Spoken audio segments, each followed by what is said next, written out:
Inilah podcast Marasa. Ini tempatnya untuk kita berbicara. Assalamualaikum warahmatullahi wabarakatuh. Apa kabar para pendengar setia podcast Marasa? Semoga selalu dalam keadaan sehat walafiat. Pada kesempatan kali ini, kami akan membahas terkait salah satu core values ASN, yaitu akuntabel. Oleh karena itu, telah hadir beberapa narasumber yang akan membahas mengenai poin-poin penting terkait dengan akuntabel. Untuk itu, kami persilakan kepada para narasumber untuk memaparkan materinya. Assalamualaikum warahmatullahi wabarakatuh. Nama saya Muhlis, peserta Latsar CPNS lingkup pemerintah Provinsi Sulawesi Barat tahun 2022. Pada kesempatan ini saya akan membincang soal pelayanan, orientasi pelayanan. Jadi sebelum saya melanjut materi ini, terlebih dahulu saya akan mendefinisikan apa itu pelayanan. Dalam beberapa literatur mendefinisikan pelayanan sebagai sebuah sistem yang menyediakan sesuatu yang dibutuhkan publik yang diselenggarakan oleh pemerintah atau perusahaan swasta. Dalam definisi yang lain, mendefinisikan pelayanan adalah aktivitas yang diberikan untuk membantu, menyiapkan, dan mengurus. Nah, dari definisi tersebut sudah jelas tersirat bahwa ada hubungan antara pribadi dan urusan publik. Nah, oleh sebab itu penting bagi pelaku pelayanan publik untuk memperhatikan dengan baik urusan pribadi dan urusan publik, sehingga kendala-kendala pribadi yang dapat mengganggu urusan publik itu bisa diantisipasi atau bisa di manajemen agar kepentingan-kepentingan pribadi itu tidak mengganggu urusan publik. Dalam hal ini memberikan pelayanan prima terhadap masyarakat. Yang saya maksud dengan kendala-kendala pribadi misalnya masalah-masalah individual bermalas-malasan atau kurang kompeten dalam pekerjaannya, itu bisa berdampak pada kurang maksimalnya memberikan pelayanan terhadap masyarakat. Sehingga dengan demikian seorang pelayan publik memang harus memiliki kemampuan, kecerdasan untuk mewujudkan orientasi pelayanan itu sendiri, yaitu pelayanan prima, memberikan kepuasan terhadap masyarakat. Dalam hal ini kepuasan pelayanan. Terima kasih. Assalamualaikum warahmatullahi wabarakatuh.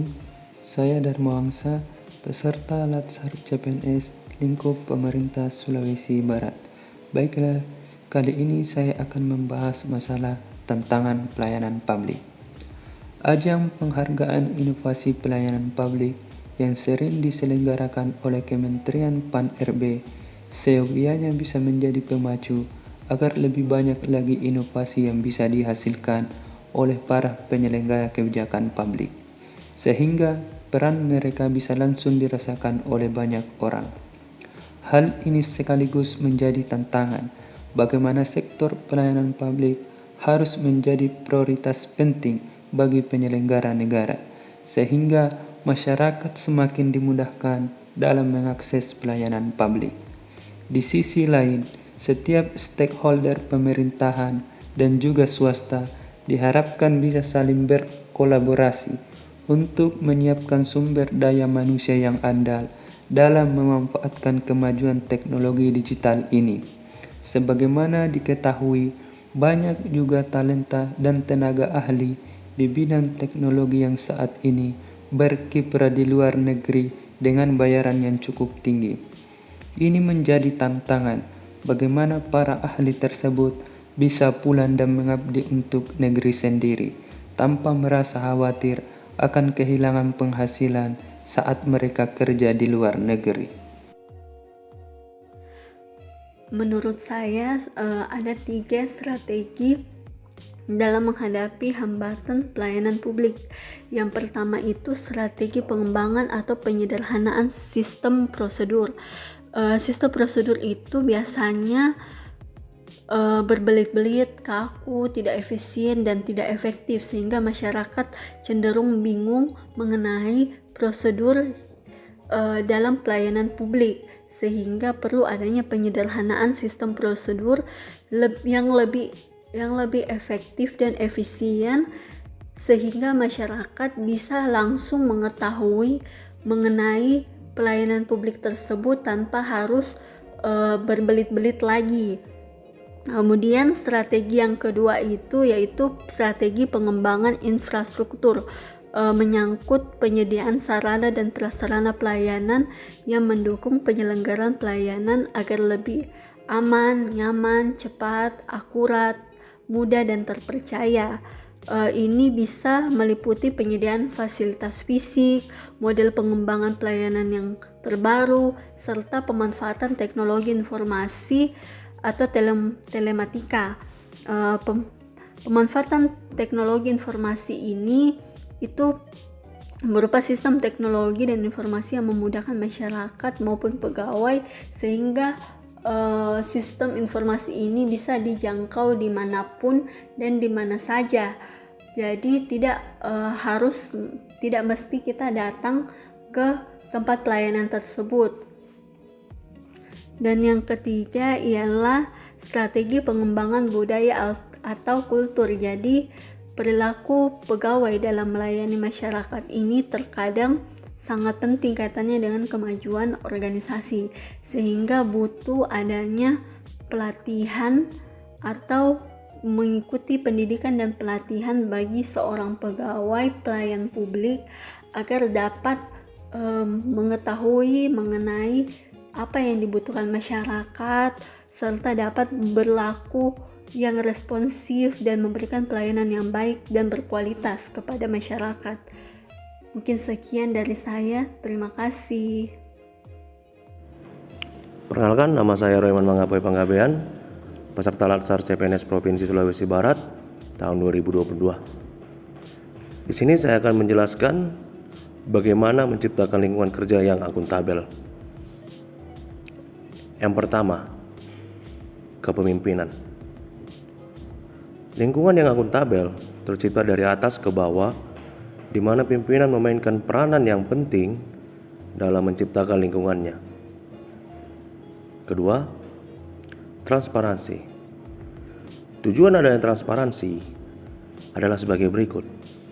Yang pertama, mendorong komunikasi yang lebih besar dan kerjasama antara kelompok internal dan eksternal. Kedua, memberikan perlindungan terhadap pengaruh yang tidak seharusnya dan korupsi dalam pengambilan keputusan. Ketiga, meningkatkan akuntabilitas dalam keputusan-keputusan. Dan yang terakhir, meningkatkan kepercayaan dan keyakinan kepada pimpinan secara keseluruhan. Yang ketiga, integritas. Dengan adanya integritas, menjadikan suatu kewajiban untuk menjunjung tinggi dan mematuhi semua hukum yang berlaku, undang-undang, kontrak, kebijakan, dan peraturan yang berlaku. Yang keempat, tanggung jawab atau responsibilitas. Tanggung jawab institusi dan tanggung jawab perorangan memberikan kewajiban bagi setiap individu dan lembaga bahwa ada suatu konsekuensi dari setiap tindakan yang telah dilakukan, karena adanya tuntutan untuk bertanggung jawab atas keputusan yang telah dibuat. Yang kelima, keadilan. Keadilan adalah landasan utama dari akuntabilitas. Keadilan harus dipelihara dan dipromosikan oleh pimpinan pada lingkungan organisasinya. Yang keenam, kepercayaan. Rasa keadilan akan membawa pada sebuah kepercayaan. Kepercayaan ini yang akan melahirkan akuntabilitas.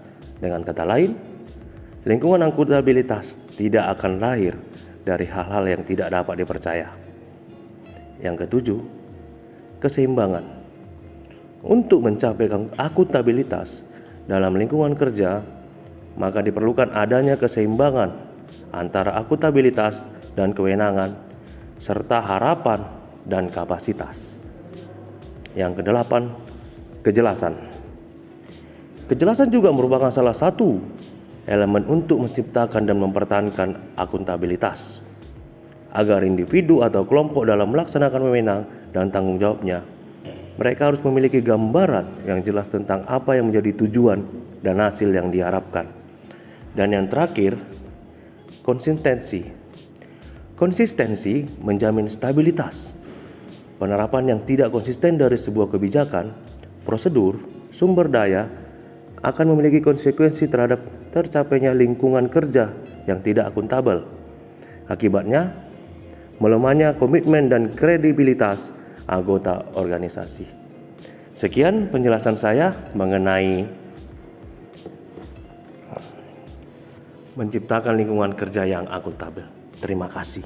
Perkenalkan, nama saya Agus Firmansyah, peserta Latsar CPNS Provinsi Sulawesi Barat, Dinas Kehutanan Provinsi Sulawesi Barat. Akuntabilitas adalah prinsip dasar bagi organisasi yang berlaku pada setiap level atau unit organisasi sebagai suatu kewajiban jabatan dalam memberikan pertanggungjawaban laporan kegiatan kepada atasannya. Dalam beberapa hal, akuntabilitas sering diartikan berbeda-beda. Adanya norma yang bersifat informal tentang perilaku ASN yang menjadi kebiasaan atau how things are done around here, dapat mempengaruhi perilaku anggota organisasi atau bahkan mempengaruhi aturan formal yang berlaku. Seperti misalnya keberadaan Peraturan Pemerintah Nomor 53 Tahun 2010 tentang akuntabilitas publik disiplin pegawai negeri sipil belum sepenuhnya dipahami atau bahkan dibaca oleh setiap CPNS ataupun PNS. Oleh sebab itu, pola pikir PNS yang bekerja lambat berdampak pada pemborosan sumber daya dan memberikan citra PNS berkinerja buruk. Dalam kondisi tersebut, PNS perlu merubah citranya menjadi pelayan masyarakat dengan mengenalkan nilai-nilai akuntabilitas untuk membentuk sikap dan perilaku PNS dengan mengedepankan kepentingan publik, imparsial, dan berintegritas. Demikianlah pembahasan singkat terkait akuntabilitas. Terima kasih kami ucapkan kepada para pendengar setia podcast Marasa. See you next video. Inilah podcast Marasa. Ini tempatnya untuk kita berbicara.